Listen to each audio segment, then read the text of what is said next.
Welcome to Book Reviews, where we explore the best books across every genre. I'm Joanna McCann. I'm joined as always by Gerald LeBlanc. Don't forget to grab your free copy of the audiobook using the link in the description below. Let's get started.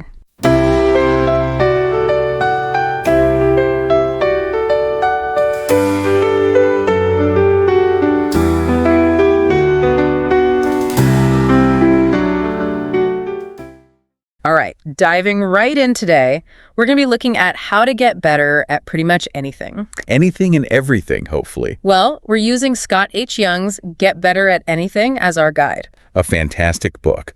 We're focusing on chapters 9 through 12, the intro, and the conclusion today. A lot to unpack, but we'll pull out the juiciest bits, don't worry. We'll give you the shortcut to becoming a learning ninja. Love it. So where does Young even start with this whole get better at anything thing? It might surprise you, but he kicks things off with a story about Tetris. Tetris, like the video game. Exactly. But he uses it to illustrate a really powerful point about the importance of environment in learning. Okay, now I'm intrigued. I've spent my fair share of time playing Tetris, but I'm not sure I see the connection to learning. Think about it this way. Someone playing Tetris today is going to be way better than someone who played it back when it first came out. That's true, but I'd just chalk that up to people getting better at video games in general, right? That's part of it. But Young digs deeper. He argues that the learning environment itself has completely transformed the way people approach Tetris. Okay, I'm listening. What's changed? Back in the day, it was just you versus the game. But now there are these incredible online communities, videos breaking down complex techniques and live streams where you can watch the pros play and get instant feedback. So it's like the game itself hasn't changed all that much, but the resources and support systems available to learners have exploded. Exactly. Young highlights this guy, Joseph Salih, who hit a record-breaking level 34 back in 2020. Level 34? That's insane. I can barely make it past level 5. Right. It's a level that was pretty much unheard of just a few years before. Yeah. And Young argues that it's not just about Salih's talent, it's about the environment he was learning in. So talent matters, but the right environment can help us reach levels we never thought possible. Absolutely. And that brings us to an interesting question. What are the learning environments that have helped you thrive? What made them so effective? That's a good question. I'm going to have to ponder that one. But let's move on to another fascinating idea from the book. Young argues that sometimes experts are the worst teachers. Yeah, it sounds counterintuitive, right? You'd think the people who know the most would be the best at explaining things. But that's often not the case. So it's not that experts are intentionally trying to be bad teachers. It's what?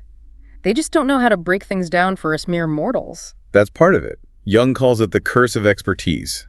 When you're super deep in a particular field, you develop sort of lore, unwritten knowledge, assumptions, shortcuts that everyone in your circle just gets. They never have to explicitly explain it, so they might not even realize they're doing it. Okay, I think I get the concept, but can you give me a concrete example of this lore in action? Let's stick with a familiar example. Remember Watson and Crick, the guys who are usually credited with discovering the structure of DNA? Vaguely. It's been a while since high school biology. Well, they almost missed a key element of the structure because they were relying on outdated information from a textbook. It was another expert, Jerry Donahue, who casually corrected them based on his specialized knowledge. And boom, breakthrough. Wow, so a casual comment from someone with deep expertise changed the course of scientific history. That's incredible, but it also raises a question. If experts are often bad at explaining things, how do we as learners crack the code of this lore? That's the million-dollar question, right? We'll delve into that and a whole lot more right after the break. So we're talking about this lore that experts develop and how it can sometimes hinder their ability to teach effectively.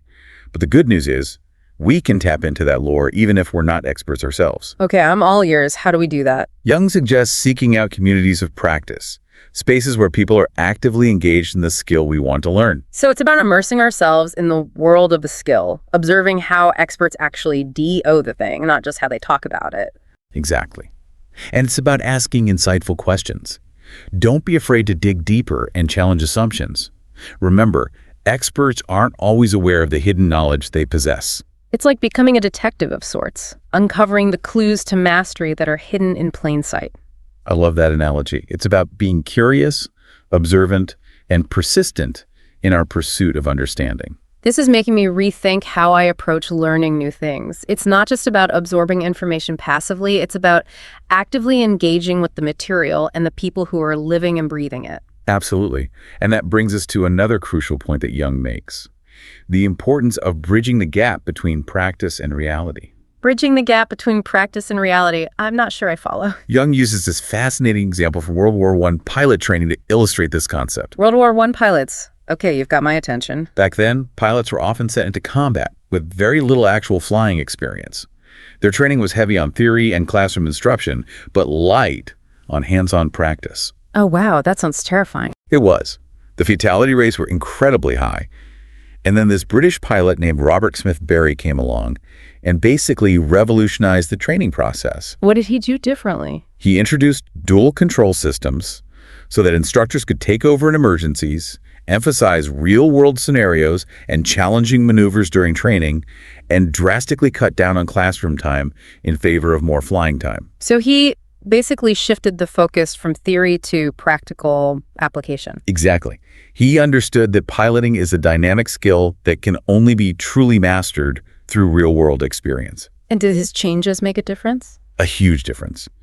Pilot safety and performance improved significantly.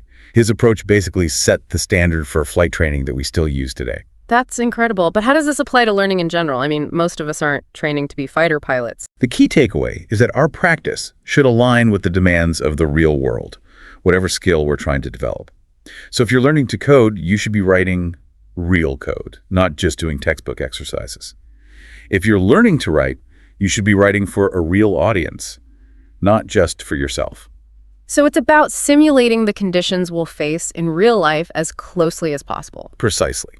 And it's about seeking out opportunities to get real-world feedback, not just feedback from a teacher or a computer program. This is making me think about all the times I've practiced something in a very controlled environment, but then totally froze up when I had to do it for real. So it's like my brain was tricked into thinking I was more prepared than I actually was. It's a really common experience. Our brains are incredibly good at adapting to the specific demands of the environment we're in.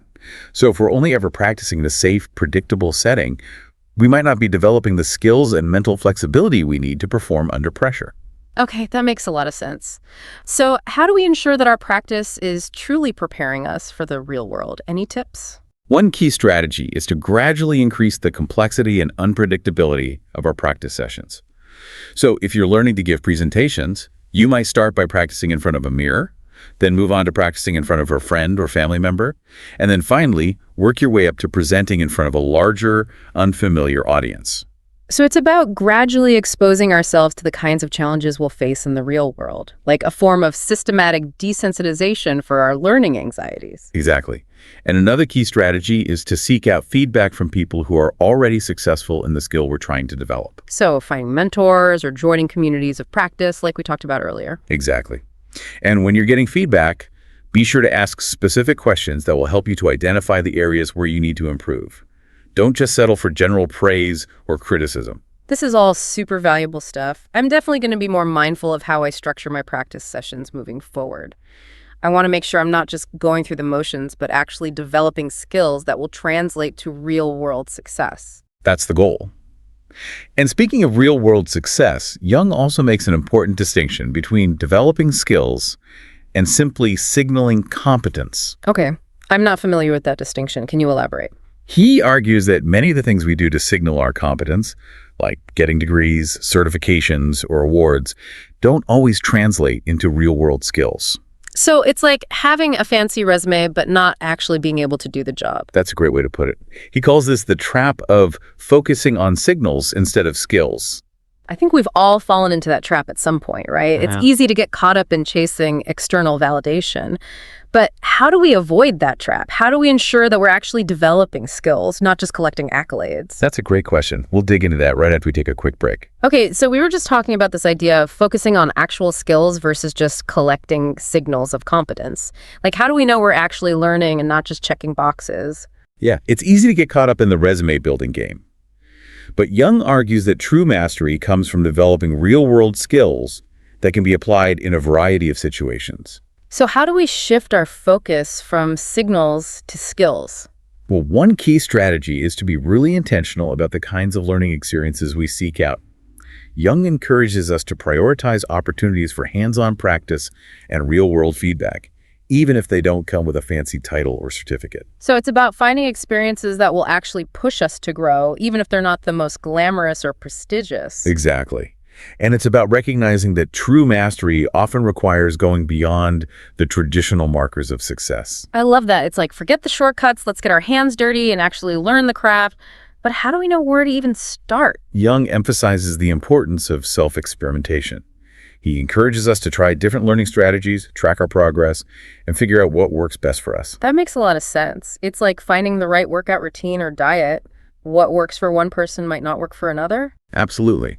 And it's not just about finding the right strategies, it's also about cultivating the right mindset. Young talks about the importance of embracing a growth mindset, which means believing that our abilities can be developed through dedication and hard work. That's something I've been thinking about a lot lately. I used to believe that I was just bad at certain things like math or public speaking, but now I'm starting to realize that maybe I just haven't found the right approach yet or haven't put in the necessary effort. It's like I've been holding myself back with these limiting beliefs. That's a perfect example of a growth mindset in action. It's about shifting from a fixed mindset, where you believe your abilities are set in stone, to a growth mindset where you believe you can always learn and improve.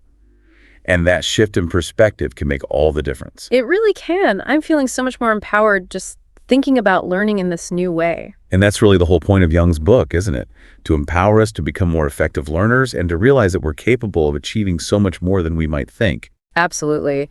This whole deep dive has been a great reminder that learning is a journey, not a destination. And it's a journey that we can all take together, supporting each other along the way. That's one of the things I appreciate most about Young's work. He emphasizes the importance of community and collaboration in the learning process. We don't have to do this alone. So true.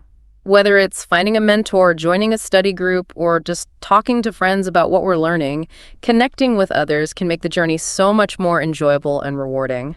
And let's be honest, sometimes we all need a little extra motivation and accountability. Speaking of motivation, I think it's time to wrap up this deep dive. Yeah, we've covered a lot of ground today. From the power of environment and the importance of unlearning to the challenges of separating skills from signals and embracing a growth mindset. We've only just scratched the surface of Young's book, but hopefully this has given our listeners a taste of the incredible insights he has to offer. Absolutely. And we want to leave you with one final thought to ponder. If you could instantly master one skill that would have the biggest impact on your life right now, what would it be? And what's one small step you can take today to start moving in that direction? Keep those questions in mind as you continue your learning journey. Until next time, happy learning. Happy learning, everyone. And that's our summary for today. We hope you enjoyed it. Don't forget to grab your free copy of the audiobook using the link in the description below. See you next time.